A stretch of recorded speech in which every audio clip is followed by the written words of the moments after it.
But there's a particular kind of tiredness that sleep doesn't touch. It lives in your chest, heavy and persistent, like you're carrying something you can't quite name. You wake up tired. You go to bed tired. Something that makes you feel like you're drowning in your own life, even when nothing terrible is happening. Especially when nothing terrible is happening. And somewhere in between, you move through your days with the strange sensation that you're operating at half capacity, even when you're doing everything right. But there's this persistent fog that follows you around, this sense that you're watching your life through glass. You might blame your job, your schedule, your responsibilities.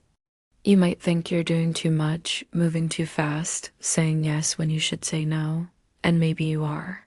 But what if the weight you're carrying isn't the weight of what you're doing? Everything feels muted. Everything feels like it's happening to someone else. This isn't the clean exhaustion that comes after a long run or a day of physical labor. This is something murkier. You check all the boxes, you meet your deadlines. You show up where you're supposed to show up. You might call it burnout. What if you're not tired from working too hard, but from feeling too little? What if it's the weight of what you're not feeling? What if this exhaustion that seems to have no source actually has the most obvious source of all?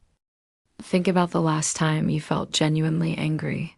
Not irritated or frustrated, but deeply, cleanly angry. How long did that feeling last? A few minutes? An hour? Now think about how long you spent managing that anger, controlling it, reasoning with it, making it smaller and more acceptable. We are taught to be emotional managers long before we're taught to be emotional beings. We learn to modulate our responses, to keep our feelings in proportion, to maintain composure. We learn that big feelings are inconvenient, that they make others uncomfortable, that they're somehow evidence of our inability to handle life properly. So we compress, we edit. We turn our emotional volume down to a level that feels manageable for everyone else. And we do this so automatically, so constantly, that we forget we're doing it at all. But energy doesn't disappear. It just changes form. The anger you swallowed becomes tension in your shoulders. The sadness you postponed becomes a gray fog that follows you through your days. The excitement you dampen becomes a persistent feeling that life is happening to you rather than with you. This is the hidden labor of being human in a world that demands emotional efficiency. You're not just managing your calendar and your inbox. You're managing your face in meetings. You're managing your tone when you're frustrated. You're managing your disappointment when things don't go as planned. You're managing your enthusiasm so it doesn't seem excessive. You're managing your grief so it doesn't inconvenience anyone. This is what we carry when we think we're carrying too much work, too many responsibilities, too many demands on our time. We're not just tired from doing, we're tired from not being. We retired from the full-time job of emotional suppression that we didn't even know we'd even hired for. And your body keeps the score of every feeling you've had to make smaller. Here's what no one tells you about burnout. It's not a problem of capacity. It's a problem of suppression. You think you're exhausted because you're doing too much, but you're actually exhausted because you're feeling too little. Or rather, you're feeling everything, but you're not letting yourself feel it fully. You're like someone trying to hold back a river with their bare hands, wondering why their arms are so tired. The feelings you don't feel don't go away. They accumulate. They create a kind of internal pressure that your body has to work constantly to contain.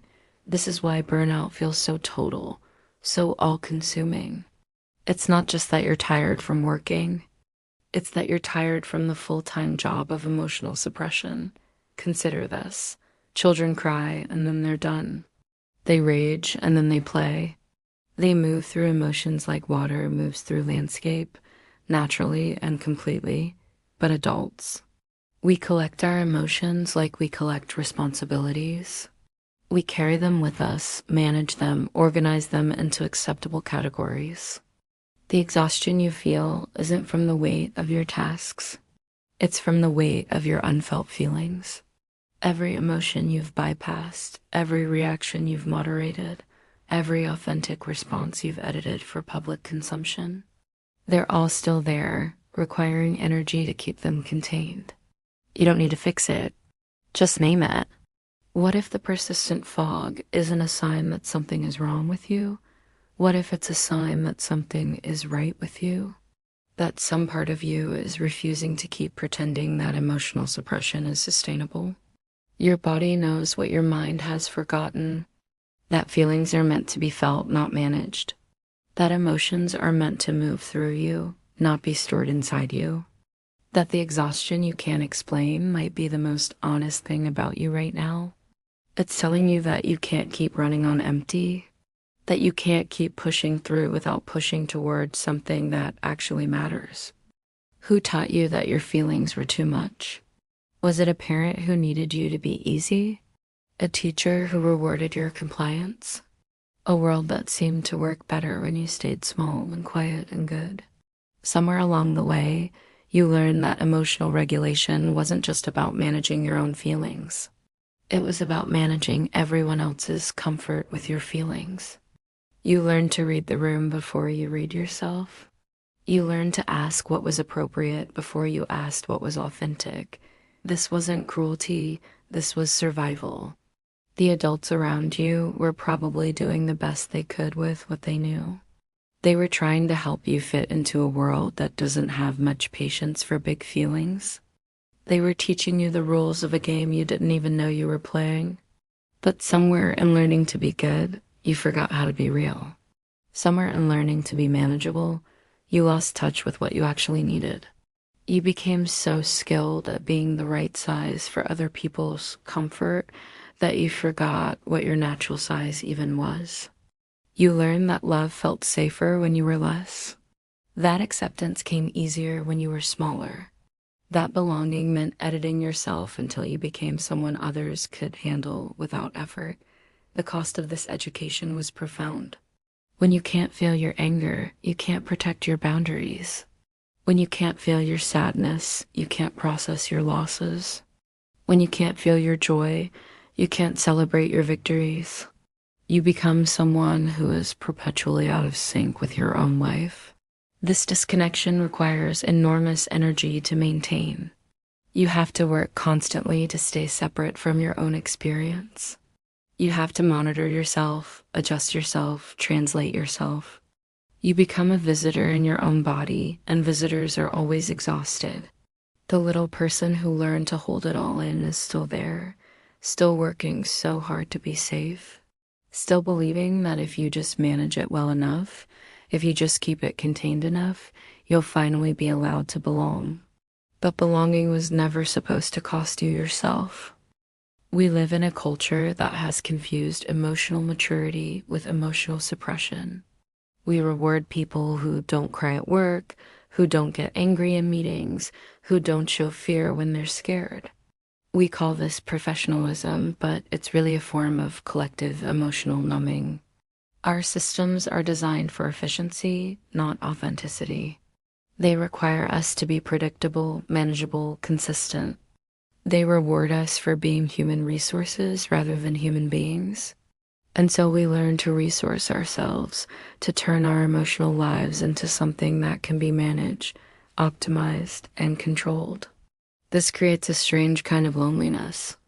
We're surrounded by people who are all working just as hard as we are to seem fine, to seem capable, to seem like they have it together.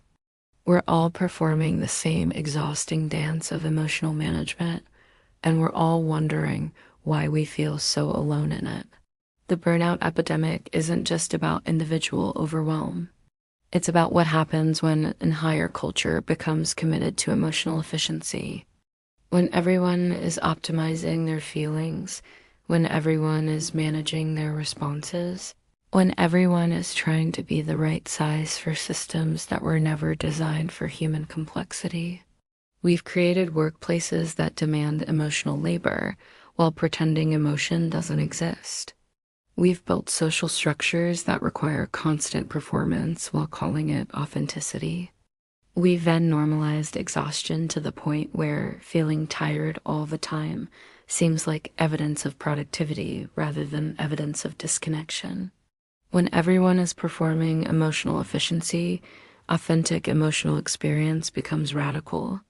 When everyone is managing their feelings, actually feeling them becomes a form of rebellion. But it's a rebellion your body is desperate for, because your body knows that unfelt feelings don't disappear. They just go underground, creating the kind of exhaustion that no amount of rest can touch. The fog you're walking through isn't yours alone. It's a collective fog created by millions of people all trying to hold back their own rivers, all wondering why the weather feels so heavy, all carrying the weight of emotions that were never meant to be carried this way. You're not broken. The system is just too small for what you actually are. Maybe the first step isn't learning to feel less.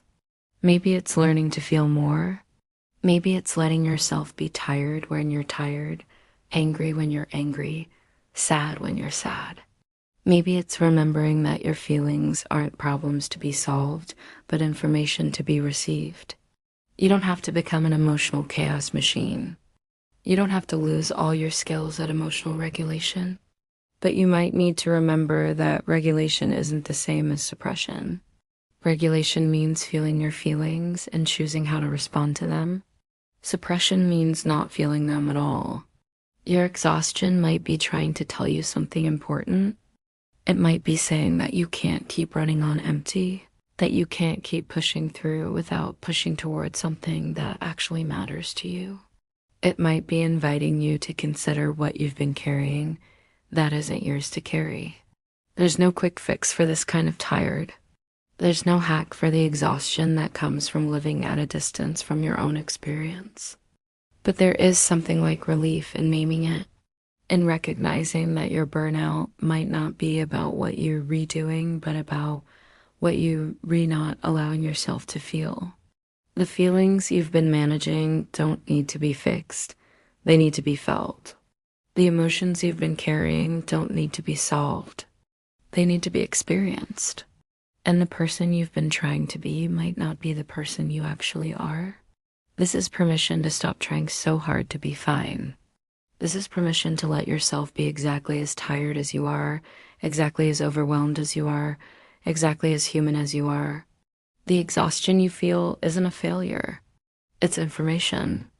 And maybe, just maybe, it's the beginning of finding your way back to yourself.